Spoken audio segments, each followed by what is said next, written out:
Olá, um ótimo domingo para todos vocês. Que Deus os abençoe e os guarde. Vamos dar continuidade aqui ao estudo da palavra do Senhor, hoje com o capítulo 65 do livro do profeta Isaías. Espero que vocês estejam gostando. Este é o penúltimo capítulo desse tão importante livro do Antigo Testamento. Se você está, ou se você tirou algumas importantes lições desse livro, publique aqui, coloque aqui no comentário, aqui na minha página, para que eu possa entender qual foi o seu entendimento diante de tudo que nós estudamos desse tão importante livro. Amanhã será o último capítulo, capítulo 66 do livro do profeta Isaías. Convido você também a compartilhar essa mensagem nas suas redes sociais, para que outras pessoas também possam conhecer essa mensagem. Convido agora você a uma oração. Você pode orar comigo? Feche seus olhos onde você está e vamos falar com Deus. Pai nosso que estás nos céus, muito obrigado, Senhor Deus, porque estamos iniciando mais uma semana estudando a Tua palavra. Que o Senhor possa nos dar o entendimento da Tua palavra através do poder do Espírito Santo e que o Senhor possa abençoar o Teu filho, a Tua filha, onde quer que eles estejam e que agora, ao estudarmos a Tua palavra, possamos compreendê-la e assim colocarmos em prática. Fica conosco, perdoe os nossos pecados, em nome de Jesus. Amém. Bom, queridos, o título da mensagem de hoje é A Resposta de Deus. Rejeitados os rebeldes. Este é o título do capítulo 65. Bom, lembra que nós terminamos ontem o estudo do capítulo 64 e o versículo 12 fez umas perguntas e essas perguntas parece que ficou sem resposta, lembra disso? Vou ler com vocês para que vocês possam, para que você possa lembrar deste verso. Capítulo 64, verso 12 diz assim: Conter-te-ias tu ainda, ó Senhor, sobre estas calamidades? Ficarias calados e nos afligiria sobremaneira? Ou seja, a pergunta é, Senhor, diante de tudo que está acontecendo, o Senhor vai se manter calado? Senhor, diante de tudo o que aconteceu, o Senhor não vai falar nada? O Senhor não vai dizer nada? Esta foi a oração, o final da oração do profeta Isaías. Uma oração que eu disse para vocês ontem, uma das mais belas orações da Bíblia. Uma oração, primeiro, de louvor, gratidão, e depois de uma petição. E ele está, então, agora pedindo uma resposta para Deus. Deixa eu fazer um parênteses, abrir um parênteses aqui. Você já orou muito a Deus. Eu tenho certeza que você já deve ter orado muito a Deus. E você deve ter buscado algumas respostas de Deus e talvez elas não tenham vindo do jeito que você esperava. Será que Deus respondeu do jeitinho que o profeta esperava? Será que Deus respondeu para ele? Olha só a resposta de Deus. Essa resposta, queridos, é uma resposta dura. Olha só esta resposta de Deus. Diz assim a palavra. Verso 1. Fui buscado pelos que não perguntavam por mim. Fui achado por aqueles que não me buscavam. A um povo que não se chamava do meu nome. Eu disse, eis-me aqui, eis-me aqui. Sabe, queridos, a resposta de Deus para Isaías é, Isaías, meu servo, diante da oração, da petição que você fez, parecia que eu estava afastado de vocês, mas, na verdade, eu não me afastei de vocês. Eu fui buscado por outros povos, por outras pessoas, por outras nações, e isto você vai ver claramente lá nos evangelhos, quando nós vamos para os evangelhos, principalmente para o livro de Lucas, quando Lucas escreve aos gentios, pessoas que não eram da nacionalidade judaica, pessoas que eram rejeitados pelos judeus, iam atrás de Jesus, buscar o milagre, buscar a palavra, e Jesus não os rejeitava. Essas pessoas iam atrás de Jesus, mas Jesus estava no caminho delas. Jesus se colocava no caminho delas para que elas pudessem achar Jesus. Ou seja, ao invés delas estarem procurando Jesus, era Jesus que sempre procurava. Lembra da história de Zaqueu, no capítulo 19 do livro de Lucas? Zaqueu está correndo, buscando a Deus e tal, sobe numa árvore, e aí Deus, Jesus Cristo, está passando por debaixo da árvore, e ele para e olha para cima. Que fantástico. Zaqueu estava buscando, e Jesus deixou ele achá-lo. Se você hoje está buscando Jesus, Jesus hoje se faz conhecido de você. Se você hoje está com o desejo de encontrar Jesus, se você hoje está com o desejo de abrir o seu coração para Jesus, saiba que ele está à sua disposição. Mas, aos rebeldes, olha o que ele fez para eles. Quem são esses rebeldes que ele vai falar no versículo 2? Esses rebeldes eram o seu próprio povo, aqueles de quem ele estendeu a mão. Olha só o que diz o verso 2. Estendi as mãos todo dia para o meu povo. Quando você vai para o livro de Romanos, capítulo 10, versículo 20, Paulo vai dizer que Deus estendeu a mão todos os dias para o seu povo, mas o seu povo rejeitou. E por isso ele, então, foi encontrado. Ele, então, se fez aquele que deixou aqueles que eram gentios, achá-lo. Por quê? Porque quando a palavra chegou aos ouvidos dos gentios, eles a receberam. Mas esses daqui, estendi as minhas mãos todos os dias a um povo rebelde, que anda por caminho que não é bom, seguindo os seus próprios pensamentos, sabe? Pensamentos as suas próprias vontades, os seus próprios desejos. Povo que de contínuo me irrita. Povo que de contínuo me dá nojo, é isso que ele está dizendo. E não é escondido, não tem temor ao Senhor. E eles fazem isso abertamente. Sabe o que a Bíblia está dizendo? Que eles não fazem nem questão de temer ao Senhor. E abertamente, mostrando claramente qual é a sua posição. O que eles fazem? Sacrificam em jardins. Queimam incenso sobre altares de tijolos. Que mora entre as sepulturas e passa as noites em lugares misteriosos. Ponto e vírgula. Não vou ler a segunda parte, depois eu leio com vocês. Sabe o que ele está falando? Que eles vão até os cemitérios, ali eles ficam buscando a ajuda de espíritos que fazem magias, que fazem essas coisas, sabe, terríveis, abomináveis diante de Deus. E essas pessoas, diante dessas orgias todas a deuses, olha só o que eles também fazem. Fazem um banquete ali. Sabe qual é o tipo de carne que eles comiam lá naqueles banquetes?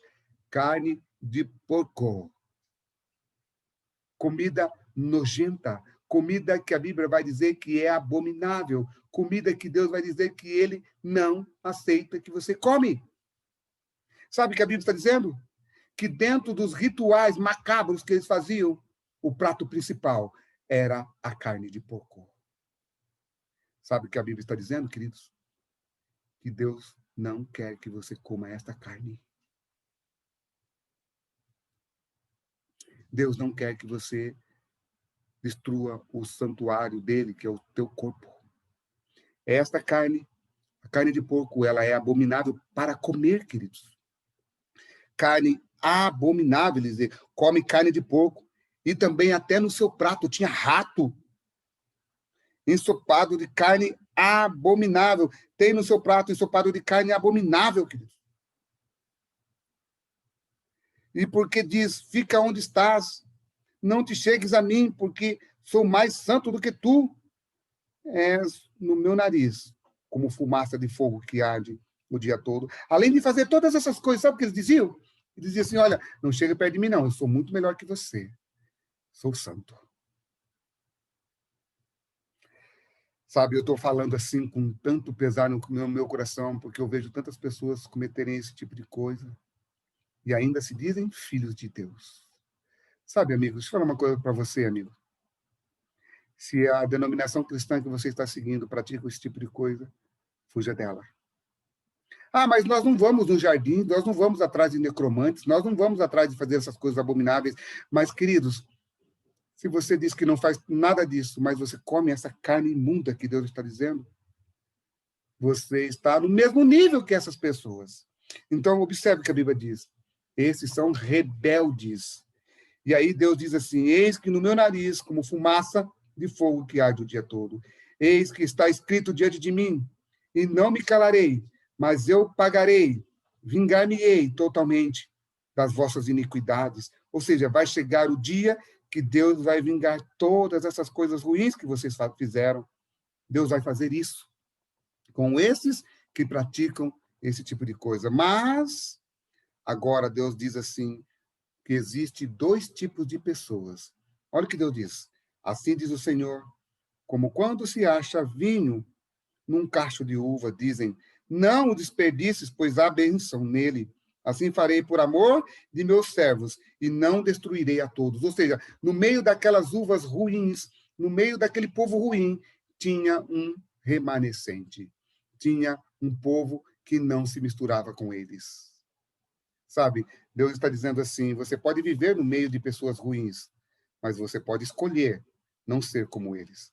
Você pode viver num mundo que diz para você que você tem que fazer certas coisas, mas você pode escolher não praticar certas coisas. Então, observe, você e eu podemos escolher. E olha lá o que você está escolhendo para a sua vida. Mediante as suas ações, Deus sabe das suas escolhas. Mediante aquilo que você faz, Deus já sabe de qual lado você está. Por isso, ele vai dizer, farei de Jacó descendência, farei sair de Jacó, descendência, e de Judá, um herdeiro, ou seja, do meio do meu povo ainda terá um remanescente. Aí, queridos, ele vai dizer assim, quem são eles? Eles herdarão, eles possuirão os meus montes, eles herdarão a terra, e os meus servos habitarão nela. Sabe quem são eles? Servo de Deus. O que é ser servo de Deus?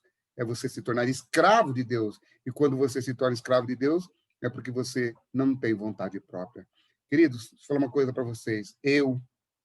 Se eu deixar a minha mente controlar a minha vida, saiba que cada vez mais eu vou me afastar de Deus.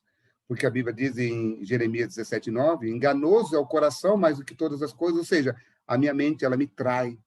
A minha mente tem vontade de fazer o que não presta. Por isso eu tenho que me tornar escravo de Deus. O que é se tornar escravo de Deus?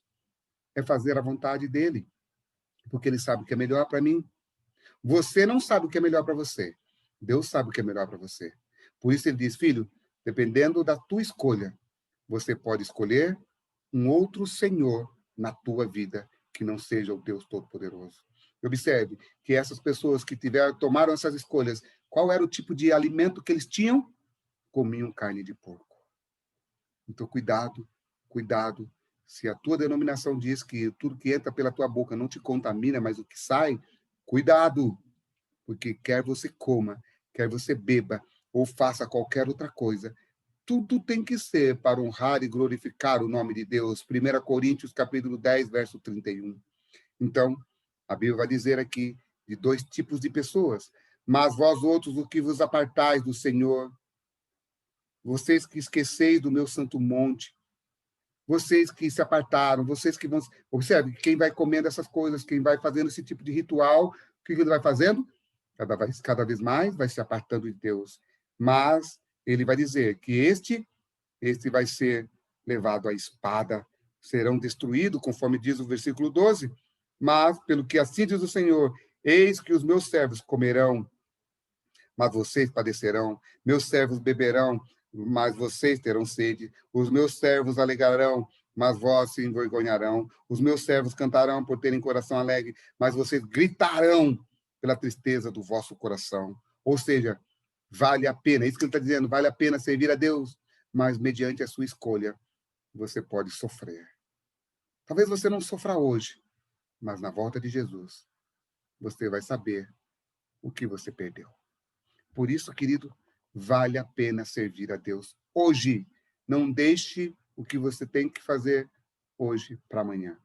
E para esses que querem servir a Deus, olha o que ele tem aqui. Olha o que ele tinha já preparado para aquele povo naqueles tempos, ou naqueles momentos. Mas Deus não fez isso para eles. Por quê? Porque eles rejeitaram. Olha o que ele diz. Pois eis que crio novos céus e nova terra, verso 17. Do verso 17 até o verso 25, ele vai falar dessa nova terra. E essa nova terra aqui não se refere à mesma nova terra de Apocalipse 21. Por quê? Porque essa nova terra aqui, queridos, ela não aconteceu. Sabe por quê? Porque nessa nova terra teria pessoas que morreriam com 100 anos de idade. Na nova terra, a celestial, você vai ter vida eterna. Nessa nova terra aqui, a Bíblia diz que os jovens poderiam viver até os 100 anos, teriam um tempo de misericórdia, e se eles pudessem, ou se eles voltassem para Deus aos 100 anos de idade, Deus perdoaria. Isso aqui não é a nova terra que muitos pregam, não. Essa nova terra Deus faria naquele tempo. Nos dias deles, Deus faria esse novo céu, essa nova terra, essa nova Jerusalém para eles, mas isso não aconteceu. Por isso, Deus promete que um dia todos os fiéis, tanto daquele tempo, tanto do tempo do exílio, tanto dos nossos dias, ele vai fazer um novo céu e uma nova terra. 2 Pedro, capítulo 3, verso 13, Apocalipse 21, verso 11.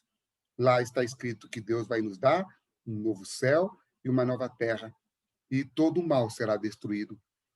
Conforme diz o profeta Naum, capítulo 1, versículo 9, a Bíblia diz que o mal nunca mais retornará.